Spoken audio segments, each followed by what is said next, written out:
آج انشاءاللہ ہم سورہ حج کی آیت نمبر 3 کا ترجمہ و تفسیر پڑھنے سننے کی سعادت حاصل کریں گے۔ اعوذ باللہ من الشیطان الرجیم، بسم اللہ الرحمن الرحیم۔ وَمِنَ النَّاسِ مَن يُجَادِلُ فِي اللَّهِ بِغَيْرِ عِلْمٍ وَيَتَّبِعُ كُلَّ شَيْطَانٍ مَرِیدٍ۔ ترجمہ کنز العرفان۔ اور کچھ لوگ وہ ہیں جو اللہ کے بارے میں بغیر علم کے جھگڑا کرتے ہیں اور ہر سرکش شیطان کے پیچھے چل پڑتے ہیں۔ اس سے پہلی آیات میں اللہ تعالیٰ نے قیامت کی ہولناکیوں اور اس کی شدت کو بیان فرمایا، اور اس کے بعد ارشاد فرمایا کہ کچھ لوگ وہ ہیں جو اللہ تعالیٰ کی ذات کے بارے میں جھگڑتے ہیں۔ اس آیت مبارکہ کا شان نزول یہ ہے کہ یہ آیت نضر بن حارث کے بارے میں نازل ہوئی، جو بڑا ہی جھگڑالو آدمی تھا اور فرشتوں کو خدا کی بیٹیاں اور قرآن کریم کو گزشتہ لوگوں کے قصے بتاتا تھا، اور اس طرح موت کے بعد دوبارہ اٹھائے جانے کا منکر تھا۔ تو اس کے حق میں، اس کے بارے میں اللہ تعالیٰ نے یہ آیت مبارکہ نازل فرمائی۔ چنانچہ ارشاد فرمایا گیا کہ کچھ لوگ وہ ہیں جو اللہ کی شان میں بغیر علم کے جھگڑتے ہیں اور اس کی شان میں باطل باتیں کہتے ہیں، اور اپنے جھگڑے اور عمومی احوال میں ہر سرکش شیطان کے پیچھے چل پڑتے ہیں۔ یاد رکھیں کہ اس آیت کریمہ میں شیطان سے مراد خواہ وہ انسانوں کے شیطان ہوں یا جنوں کے شیطان ہوں، ان کی کوئی بھی بات نہیں مانی جائے گی۔ تو شیطان دو طرح کے ہوتے ہیں، ایک جنوں کا شیطان ہوتا ہے جس کو ہم شیطان کہتے ہیں، اور دوسرا انسانوں میں شیطان ہوتے ہیں جو آپ کے ساتھ کھاتے پیتے اٹھتے بیٹھتے ہیں، آپ کی غمیوں شادیوں میں شرکت کرتے ہیں، جس کو آپ دو ٹانگوں والا شیطان بھی کہہ سکتے ہیں۔ کیونکہ اگر ان کی ایک بات مان لی تو ملعون اسی پر اکتفا نہیں کریں گے بلکہ مزید باتیں منوانے کی طاق میں رہیں گے۔ یہ شیطان جب ایک وسوسہ ڈالتے ہیں، جب آدمی ان کے وسوسے میں آ جاتے ہیں تو مزید دوسرا وسوسہ ڈالتے ہیں۔ جتنا ان کی باتیں مانتے چلے جائیں گے اتنا ہی ان کے آپ جو ہے اس میں پنجے میں پھنستے چلے جائیں گے۔ اسی طرح ان کے ساتھ جھگڑے اور بحث میں مصروف نہ ہو جائیں، کیونکہ اس کے ذریعے بھی یہ اپنے ناپاک عزائم میں کامیاب ہوتے ہیں۔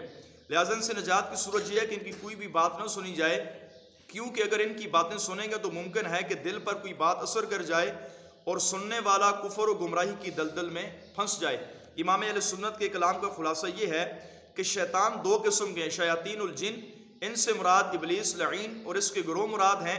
اللہ تبارک و تعالیٰ اس کے شر سے بھی تمام مسلمانوں کو نجات عطا فرمائے۔ اور امام اہل سنت فرماتے ہیں دوسرے شیاطین الانس، اس سے مراد کفار اور بدعتی اور گمراہ لوگ ہیں۔ اللہ تبارک و تعالیٰ ان پر بھی لعنت فرمائے اور ان کے شر سے بھی مسلمانوں کو بچنے کی توفیق عطا فرمائے۔ جو وسوسہ شیطان ڈالتا ہے وہ تو انسان کے دل سے نکل جاتا ہے، لیکن جو ہمارے ساتھ اٹھنے بیٹھنے والا شیطان ذہن میں وسوسہ ڈالتا ہے وہ انسان کے دل و دماغ سے جلدی جلدی جاتا نہیں ہے۔ مثلا شیطان نے وسوسہ ڈال دیا آپ کے ساتھ کھاتے پیتے اٹھتے بیٹھتے کہ میلاد منانا حرام ہے، کسی بھی صحابی نے نہیں منایا، اب یہ بات ذہن میں بیٹھ جائے گی، یہ بات ذہن سے جلدی جلدی نہیں نکلے گی۔ اسی طرح جنازے کے بعد دعا مانگنا شرک ہے، بدعت ہے، یہ بات بھی آپ کے ذہن سے نہیں جائے گی۔ تو فرماتے ہیں امام اہل سنت کہ شیطان کے جن کے شیطان سے انسان کا شیطان جو ہے یہ زیادہ خطرناک ہے۔ اور اللہ تبارک و تعالیٰ ارشاد فرماتا ہے وَكَذَلِكَ جَعَلْنَا لِكُلِّ نَبِيٍّ عُدُوًّا شَيَاطِينَ الْإِنسِ وَالْجِنِّ يُوحِي بَعْضُهُمْ إِلَى بَعْضٍ زُخْرُفَ الْقَوْلِ غُرُورًا۔ یوں ہر نبی کا دشمن کیا شیطان آدمیوں اور شیطان جنوں کو، آپس میں ایک دوسرے کے دل میں بناوٹ کی باتیں ڈالتے ہیں دھوکہ دینے کے لیے۔ تو فرمایا نبی کے دشمن بھی دو طرح کے جو شیطان تھے، ایک جنوں کا شیطان اور ایک آدمیوں کا شیطان۔ جیسے ابو جہل، عتبہ و شیبہ، یہ پوری کوشش کیا کرتے تھے لوگوں کو نبی پاک علیہ الصلوۃ والسلام کے دربار گوربار سے روکنے کی۔ جس معاذ پر نبی پاک علیہ السلام نیکی کی دعوت دینے کے لیے جاتے تھے تو یہ پیچھے شیطان پہنچ جایا کرتے تھے اور نبی پاک علیہ الصلوۃ والسلام پر طعن و تشنیع کیا کرتے تھے اور لوگوں کو آپ علیہ الصلوۃ والسلام کی بارگاہ سے روکا کرتے تھے۔ تو فرمایا کہ نبی کے بھی دو شیطان ہوتے ہیں، ایک جنوں کا شیطان اور ایک آدمیوں کا شیطان۔ حدیث پاک میں نبی پاک نے ابو ذر رضی اللہ تعالیٰ سے فرمایا شیطان آدمیوں اور شیطان جنوں کے شر سے اللہ کی پناہ مانگ۔ حضرت ابو ذر نے عرض کیا کیا آدمیوں میں بھی شیطان ہوتے ہیں؟ ارشاد فرمایا ہاں، آدمیوں کے اندر بھی شیطان ہوتے ہیں۔